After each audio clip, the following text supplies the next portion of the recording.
All right, hello to the VC. I thought for this episode, or this footage, or whatever you want to call it, I would show 5 albums from the actual tours I got to see. I never say the word tour right. I don't know why. But anyways, 5 tours you got to see that you have the album on vinyl. So let's just start right up. I'm trying to go in chronological order for this one. All right, first we're going to start off with Rush, Presto. Very thankful I got to see this tour. One of my most blessed favorite memories. My stepdad and my mom took me. It was like, this was the first album my stepdad was very excited.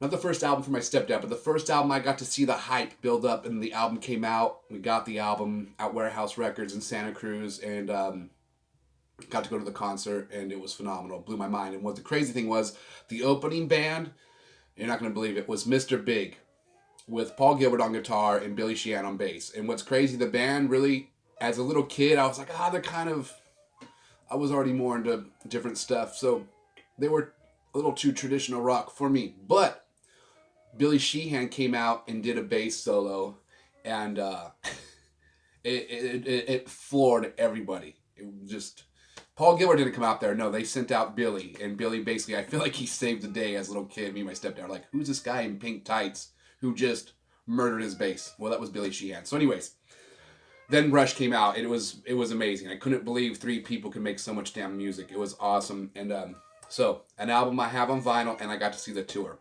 And still love this record. The song I would have to point out, the whole album I love. Show Don't Tell, the song is the Pass, is the one that gets to me the most. Presto, I really love the song. This whole album is amazing to me. But the Pass, Show Don't Tell, and Presto are probably my 3 favorite songs, but this album is just killer. So anyways, I could go on and on about that one. And cheers, what's up? This is that Dave Brubeck Quartet in time or whatever. And anyways, that's a whole nother episode. All right. Next that I got to see live, Megadeath. Rest in peace.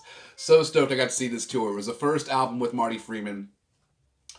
And this is not an original pressing. This is a reissue I think I got from Guitar Center a while back. Anyways, got to see this tour, and what's crazy, we kind of knew who Megadeth was. One of my stepdad's good friends. We went to go see Judas Priest, the Painkiller tour. I don't have that on vinyl yet, or else I would show that, which I'm gonna get. Anyways, my stepdad's good friend, Mark Jared, he liked Megadeth, and he was playing them for us. And my stepdad's like, this band's a little too heavy, but for me, it was like right up my alley, because it was like, I was younger, I was into heavier stuff.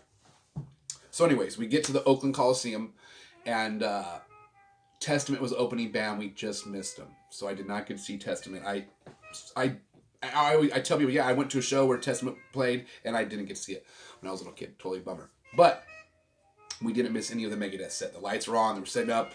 They had the Megadeth in front of the blue curtains, as I recall, and the lights went out. And they had Megadeth pushed on the very front of the stage because Judas Priest, for his motorcycle and his leather jacket collection, takes up a lot of stage space. So anyways, they had Megadeth up on the very front. His leather trench coats, which those are epic. I love that shit. But so they had Megadeth pushed like on the very front, and even as a little kid, I was like, man, they don't got that much space for being like a full-on big band. Well, Megadeth came out and they killed it, and it was awesome. I freaking rocked out so hard as a little kid that I actually fell asleep for like the last few songs of Priest. But Priest came out and killed it. They had a 4-story stage. He came out on his motorcycle. It was freaking the loudest concert I've ever been to, still to this day. All right. So, yeah, I think I talked more about Judas Priest than I did Megadeth, but Megadeth was the opening band for this tour, and it was killer. All right. Keeping it chronological order. Primus Miscellaneous Debris Tour. What's up? Went back to go see Rush for the Roll the Bones tour, and guess who the opening band was for this tour? Primus. Miscellaneous Debris Tour. Love this album. What's crazy, they weren't allowed to mosh the fans at the show, but they definitely tried. But security got it under control. So, super stoked I got to see this album. They played Jerry Was a Race Car Driver, because that was a song I remembered the most. And, yes, it was awesome. So, And then 4, Booyah, got to see this. Stone Temple Pilots Core. They were the opening band for Robert Plant. And this is awesome. I went to that show to see Stone Temple Pilots. We knew the opening band, and they did not disappoint. They opened up with the opening track of this album. And they hadn't got this record yet. So they just had a few songs on MTV. And a couple songs, I remember. Anyways, super stoked. And this is a 25th anniversary. Definitely get this. It has the album remastered on 180 gram vinyl. I'm pretty sure it's 180 gram. And with all the CDs, with the unplugged performance on MTV. Unboxed, yeah. My mind's on something else, more vinyl. I gotta do another sip. I'm getting too pumped. It's crazy to think right now the Earth is moving at 18.6 miles a second. Our brain fills that, converts the energy into electricity, and that's what shocks our nerves to move. No? All right. Next album. And this is the most recent I got to see. Yeah. Booyah! Simo. JD Simo. He actually... Okay, this is the first... His band was called Simo before. They did 2 albums under Simo. And then he just went for his full name, JD Simo. If you are a blues or funk enthusiast, or both, this dude needs to be on your radar. This is one of my favorite guitar players. I found out about him quite a while back. I'm going to say like in 2015 I found out about him when I was watching footage of Daniel Donato, another guy you need to check out. These are both the session players out of Nashville. Well, after this guy wasn't playing for the Don Kelly band, he started the Simo, which turned into JD Simo. And I got to see, I've seen him a bunch of times, so I've seen him for almost every album. I did see him for every album so far. So, but this is the album that I just feel like pulling out. This is a good one. His newest album is this. And he's a true legend. So he evolves. His playing evolves. By the time I start figuring out what the hell's going on with his playing, and then his new record comes out, he's already ditched me. He's already said, "I'm not doing that anymore. That's old shit." And so that's one of the reasons I also love his playing, is that his evolution of his playing. Dude, just 3 months apart. If you didn't see him for 3 months, if you're a good friend of his, you go watch him play, or got his pad or whatever. Go back over. You're like, dude, what are you? But he doesn't. He can still do everything else. So he already did though. So it's not like when he's evolved, he doesn't abandon any of it. He even has a song on here called.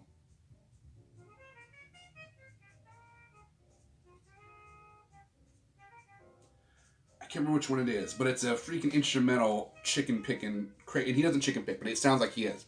But he's just going crazy.